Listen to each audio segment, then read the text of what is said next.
Okay, folks, look, you done already seen the thumbnail. You know what we doing, right? We doing pulled pork. I really want to say this is like pulled pork 101. This is great for the beginner. It's very forgiving. You guys make one of these, I promise you. After you make this a couple of times, you ready for a brisket. Super easy. Let's get it. Okay, so you guys can see the ingredients that we're using. Really, we're just gonna have some barbecue sauce. All of that's optional, but these right here are gonna be the stars, right? It's gonna be about your seasoning, and that's where we're gonna get our profile, and we gotta have a binder, folks. Now, the full ingredient list is on my website. That's smokingandgrillingwithab.com, and that's WITAB.com. Today, I'm going to be using my RecTech RT1200 dual fire pellet grill. Okay, so look, now that we done went over and we talked about we're going to be using a pellet grill for this right here. Now I want to show you, it's like a few tools you're going to need. You're going to need yourself something like a sharp knife like this, like a boning or a fillet knife, something that's a little bit flexible. But the main thing is we want it to be sharp. And then we're going to need ourselves like a, a meat thermometer, right? This is mine. Most of you guys got one of these. For those of you guys that's out there that don't have it, let's go ahead and pick yourself up one of these. Now, first thing I'm going to do is I'm going to go ahead and take my pork butt, right? Now, you guys can look at it. You can see it. Just these lines you see is just because I had it sitting on top of a cooling rack, right? But I'm gonna bring it over here on this side and I wanna show you something. You see this fat cap right here? We wanna take some of this down because we wanna make sure that we get the seasoning a little bit close to that meat, right? So I'll just take it and we'll just cut it. What I'm doing now is just trying to see just exactly how thick this is, right? So I'm trying not to score the meat, but if I do, that at least let me know how thick this is, and then we can just take some of this off. Like you see that right there? That's perfect.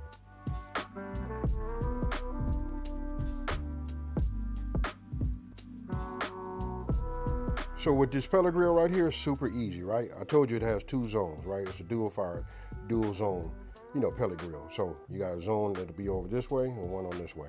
We're not going to use this one, we're going to be using this side. So it's real simple, push power. It's at 275, but we're not going to do 275. We're going to go ahead and drop this down to 250 degrees, and we're going to let that build up. See how it says actual right there? That's 86. That's what it is on the inside. Once that reaches 250, we golden. Okay, so look, as we building up, fire on our pellet grill, right? Now we're going to come over here. You guys just seen, I trimmed them. I could do a little bit more, but this is enough. And listen, to go into a little bit more detail why I trimmed it like that, because listen, after we take the time to put the binder on here and our seasoning, what happens then?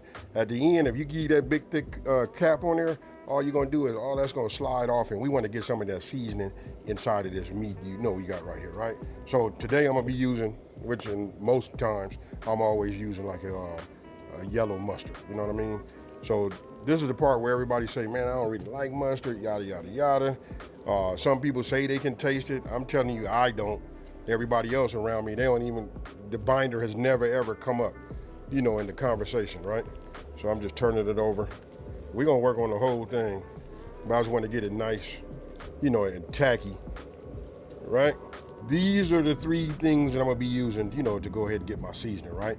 I'm using my barbecue rub. You guys have any type of barbecue rub or any type of flavor you want to put on there, that works. And then for you guys that have that B out there, I always put this on my heavier meats, right? This right here, this is the real secret weapon. Then if I'm looking to get a little color and bark, this is my own little blend right here. That's my pepper, salt, and a little bit of garlic in there also. It's a combination of all of this that's gonna go on here. This one right here is just really mainly, if you look at it right there, it's mainly just so I can get my bark. Okay, so look, I'm gonna be starting with my B, right? So I want you guys to just pay attention and look at how I hit this up, right? So when I put this on here, look at the coverage. You know what I mean? And you can look at the color. You know what I mean? If you gotta open it up some, that's okay. You know what I mean? At the end, we're gonna add a little bit more to it also. But you see that right there? And now I'm gonna lift this up over here like this, and we're gonna get it over here too. Right, oh yeah. Next, I'm getting ready to come with my barbecue rub. We start adding this on there. Now I go heavy with my B because that hits and contacts that meat, right? This right here is gonna give me that special little flavor that I'm looking for. All right, so now, this right here, when I say my little special blend, this is what I put on the actual brisket. You know what I mean? I'll put a little bit of this on here because I love the bark texture that it's gonna give me, right? Okay, so look, my pellet grill is up to temp. I'm gonna go ahead and open this up, put these in the inside.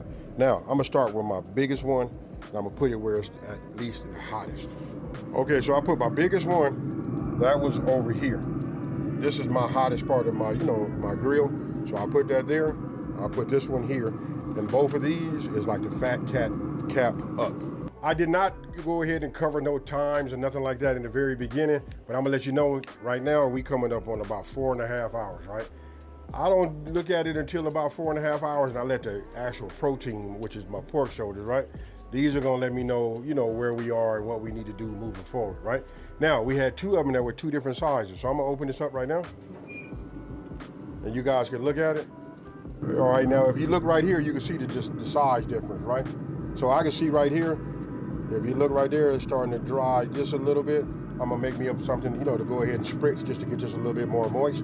We're gonna continue that, but I'm gonna stick this in here right now in this bigger piece right here, right? We're gonna look at that. You see how right there where it says 150 degrees? Let's get another spot. We're gonna take a look.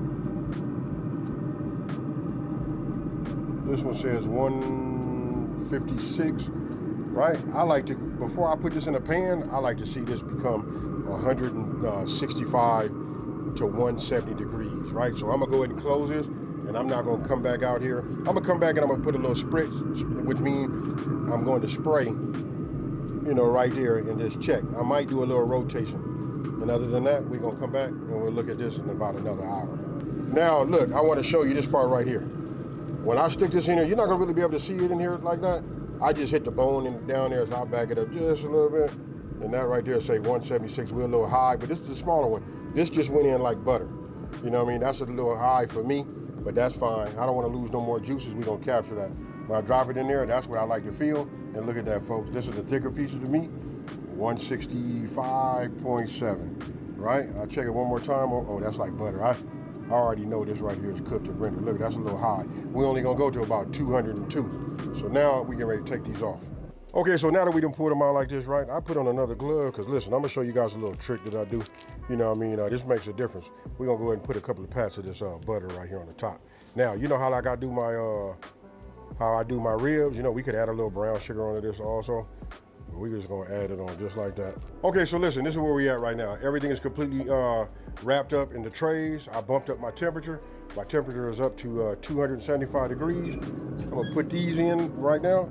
We get ready to render down any more fat in there, and then we're gonna rehydrate that meat as we pull out that bone as it cools, right? So real simple, folks.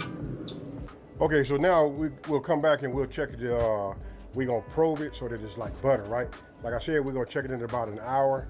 You know what I mean? Then we go from there. We was kind of close, so I'm going to check this one right now about every 30 minutes. That'll be the safe way.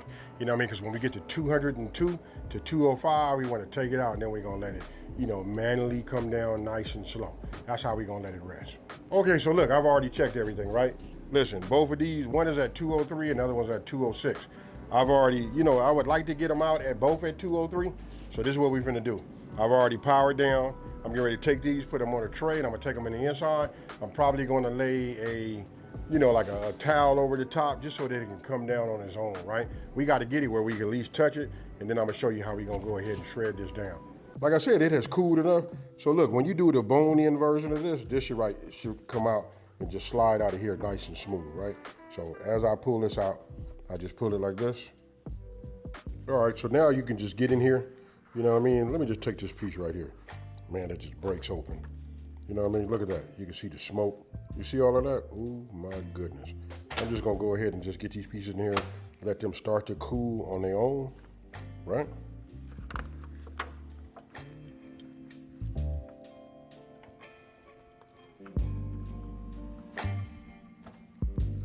All right, so here you can see, you know, you can actually keep shredding and, you know, to your heart is content.